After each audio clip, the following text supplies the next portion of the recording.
You are listening to Insurance Untangled podcast, where we explore the various challenges faced by dental practices due to their reliance on insurance. In this podcast, we dive deep into the issues surrounding dental insurance dependence and offer practical solutions and strategies for reducing your reliance on insurance. Join us as we interview industry experts, share success stories, and provide valuable insights to help you take control of your practice's financial future. Welcome to another exciting episode of the Insurance Untangled podcast. My name is Ben Tuiene, and I'm one of the hosts of this podcast that's sort of dedicated to helping practices untangle the mess of insurance that could exist in your practice. We talk about all things business, including insurance, coding, you name it. Our goal is just to provide good, concrete, solid information to help all of you out there that may have a struggle with insurance these days. So today is our insurance topic, and of course, I brought on my trusted co-host Tessina with us. Tessina, how are you? Doing good, thanks. How are you? Doing great, thank you.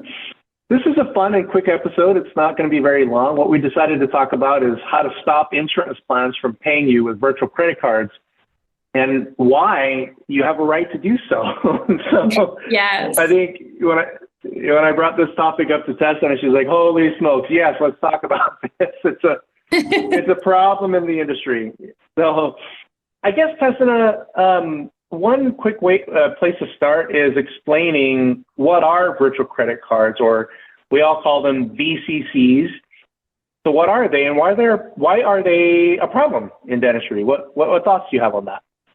Yeah, the virtual credit card payments are coming from the insurance companies. When they pay on a claim, they're stating that this is a faster way for them to pay you.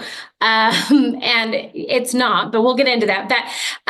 So they're sending you these payments, and it's a credit card that you need to enter. Most offices just kind of roll their eyes. They don't know what to do. They'll go ahead and enter the payment and just take it and move on. Normally they get to a point where they start seeing more and more of these, and they're like, how did I get in this situation? How and why am I getting all these virtual card payments, and I don't want them, and I want to get out of them? And so those virtual card payments are just a payment method that the insurance company has used to pay your claims, and they have opted you into it against your will.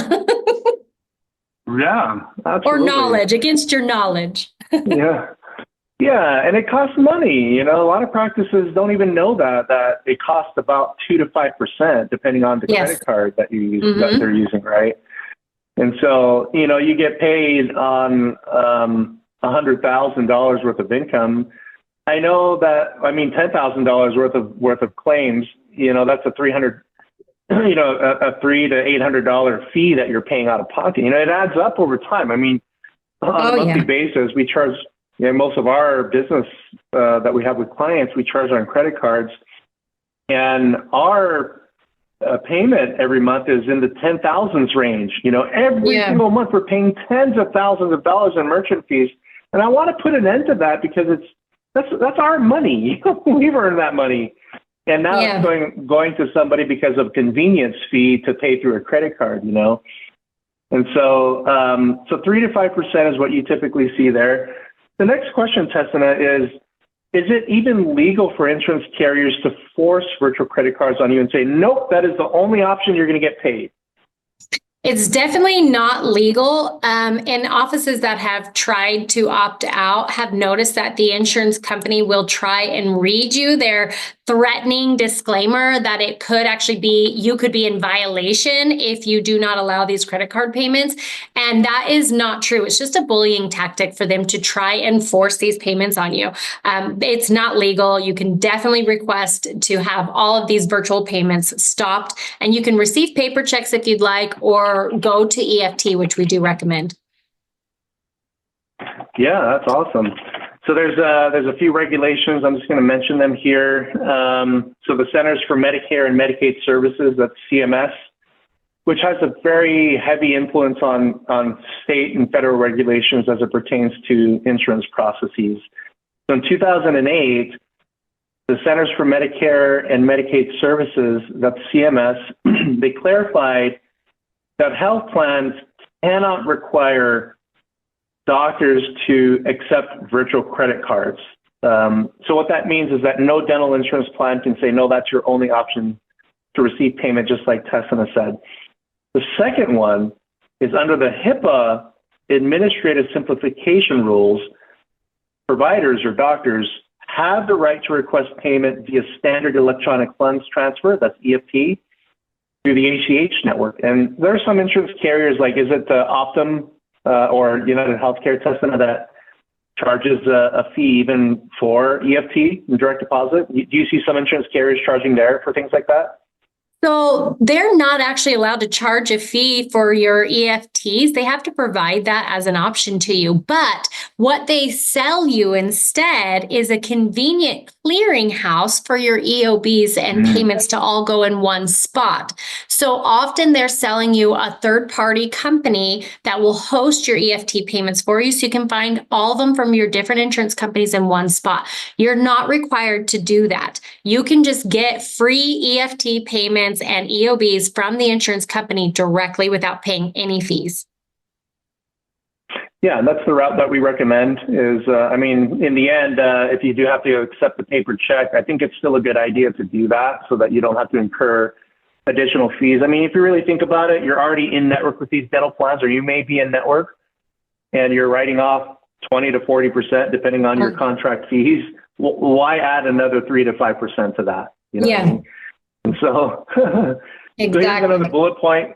This is all referenced in an article, and that link to that article that we developed is in the show notes. So the other bullet point is that health plans cannot charge you a fee or force you into a payment method that results in a fee without your consent, which means that if you cash those virtual credit cards, you are consenting to be paid that way. Don't do that. Yes. And here's the last component is that the Department of Health and Human Services, of course, we all know who they are. They're a major federal department. It's part of the White House. It's part of the President of the United States of America's cabinet. So they've echoed this guidance stating that insurance carriers must provide providers or doctors, or at least disclose to them and inform them of their right to a no-fee ACH payment opportunity. So if you're struggling with that, just contact us. We can. Yeah. And like you said, Ben, don't enter in that credit card payment. So offices will enter in the payment and then try to figure out how to fight it moving forward. Do not even accept that payment. Do not enter it into your system or to your credit card system at all. You call them right away and say you refuse that payment method and you request checks moving forward. Exactly. So this is a whole part of acknowledgement. If you acknowledge a debt, or if you acknowledge that you're going to accept a payment method, or if you acknowledge a subpoena and you're there to accept it, you are acknowledging the fact that you received and you agreed to the terms of whatever, in this case, virtual credit card payment that you're trying to collect. So the minute you do the first charge on a virtual credit card, that is an acknowledgement that you're okay with that payment method, which could make it more challenging to get that reversed, but still, it is your constitutional right to not be paid with a fee mechanism tied to the payment, right? Mm-hmm. So I guess, Tessina, a lot of people are probably asking, well, that's me. I already charged virtual credit cards. I've been trying to fight this for a long time. What can you do to stop these virtual credit card payments?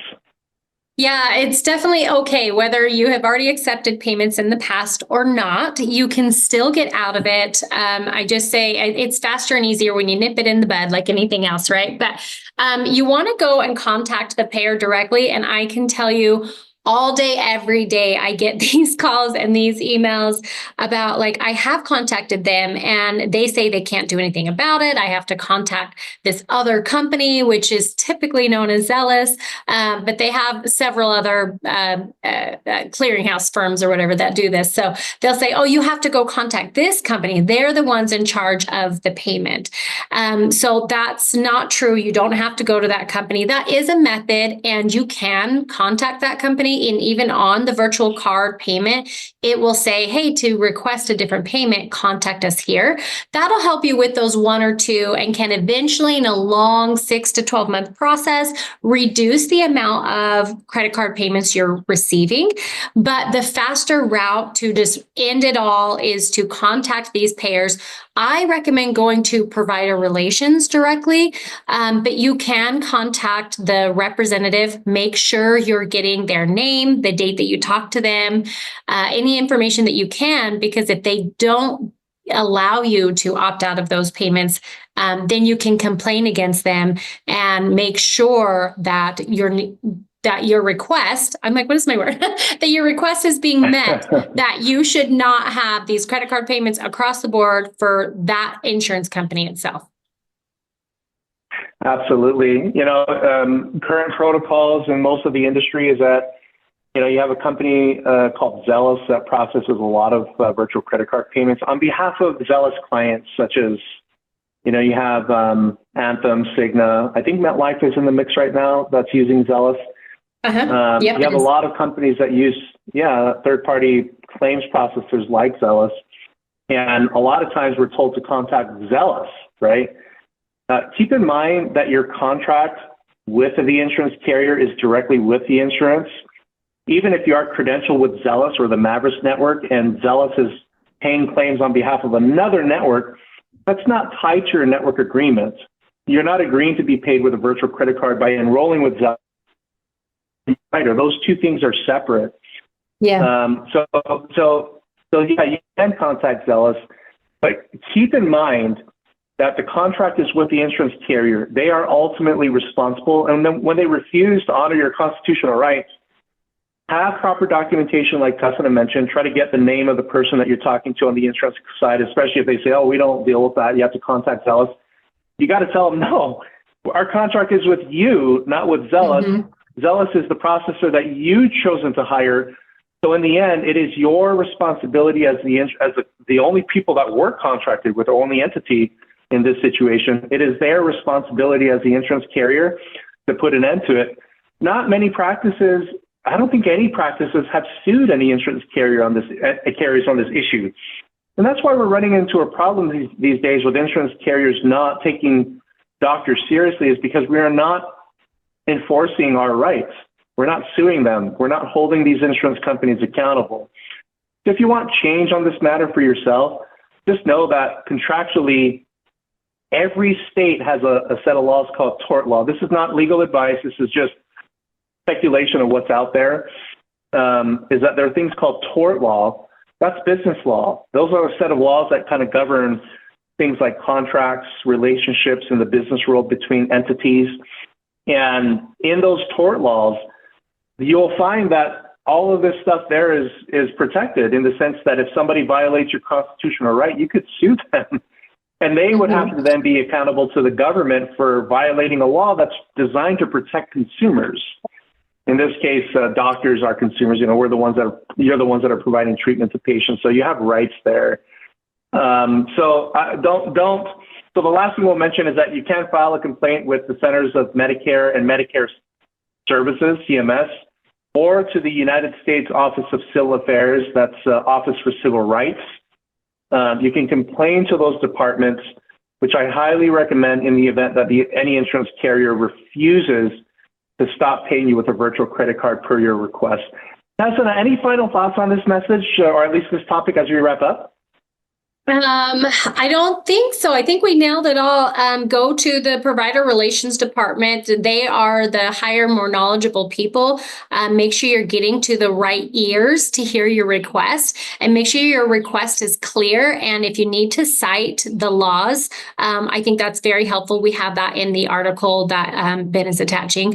And then, make sure when you are complaining against them, I always say, go complain to the insurance commissioner. But in this case, the insurance commissioner isn't the right jurisdiction for that. And Ben referenced where the correct places to complain at, but that's in the article as well. Yeah, this is definitely the departments that are recommended are federal departments. And it seems like most of the laws in terms of the enforcement actions on these items are at the federal level, which is good news, is that we've had a lot of clients and dental practices utilize these enforcement methods, and they've been working. So that's it for today. Check out that article that provides more details on how to deal with this issue. And of course, if you have questions, you can visit us or contact us directly. VeritasDentalResources.com is where these articles are housed. Tessina, thank you so much for your feedback today. I think this episode was really great, and hopefully our listeners have walked away with a few nuggets. If any of you want to get a hold of Tessina, go to her website, which is verisdental.com. And the number for that company is 888-808-4513. Check those out. That contact details in the show notes in case you have any questions for Tessina regarding this topic.